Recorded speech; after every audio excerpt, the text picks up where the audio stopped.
ময়মনসিংহের ফুলপুরে দুর্ঘটনাস্থলে আছেন সহকর্মী ওবায়দুল হক। আমরা সরাসরি যাচ্ছি তার কাছে। ওবায়দুল,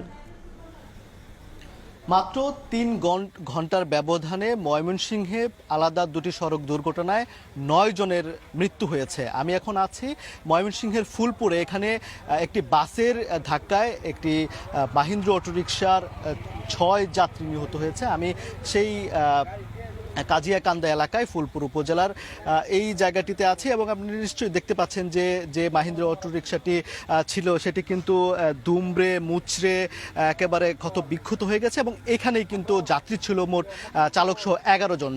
এই ১১ জনের মধ্যে ৬ জন কিন্তু প্রাণ হারিয়েছেন, যার মধ্যে ৫ জন ঘটনাস্থলে এবং ১ জন কিন্তু মৃত্যু হয়েছে উপজেলা স্বাস্থ্য কমপ্লেক্সে নেওয়ার পথে।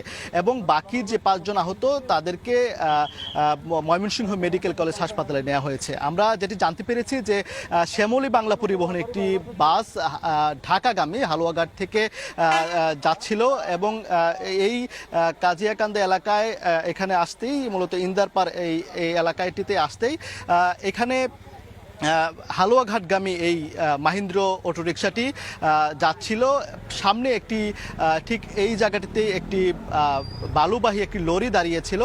মূলত সেই লরিটিকে ওভারটেক করার সময় বিপরীত দিক থেকে অর্থাৎ হালুয়াঘাট থেকে আসা যে শ্যামলী বাংলা পরিবহনের একটি দ্রুত গতির একটি বাস এই মাহিন্দ্রাকে চাপা দিয়ে যে কারেন্টের খুঁটি রয়েছে সেই খুঁটিতে ধাক্কা লেগে মূলত পুরো দুমড়ে মুচড়ে যায় এবং আশেপাশের মানুষজন তখন ছুটে এসে শব্দ শুনে তারা ছুটে এসে কিন্তু তারা এখান থেকে মোট ১১ জনকে উদ্ধার করে। এর মধ্যে ৬ জনের কিন্তু তারা ৬ জন মারা গেছেন।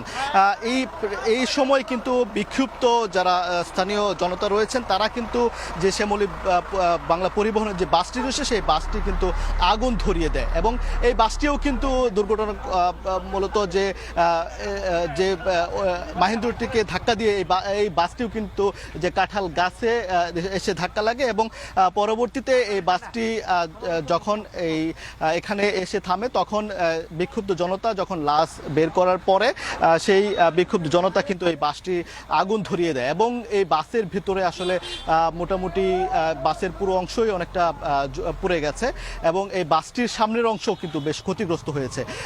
ঘটনার জানার পরপরই কিন্তু ফায়ার সার্ভিস, পুলিশ, সেনাবাহিনী এবং পুলিশের যে ঊর্ধ্বতন কর্মকর্তা, পুলিশ সুপার তারা এসেছেন এবং এখানকার যে যান চলাচল সেটি তারা স্বাভাবিক করেছেন। তবে এখনো পর্যন্ত এই যে দুর্ঘটনা কবলিত বাস এবং মাহিন্দ্রাটি কিন্তু এখানে রয়েছে।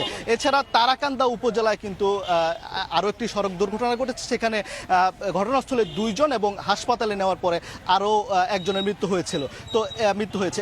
এই ছিল ময়মনসিংহের যে ফুলপুর থেকে আমার কাছে থাকা দুর্ঘটনার সবশেষ খবরাখবর। দুর্ঘটনার খবর জানছিলেন আমাদের সহকর্মী ওবায়দুল হক।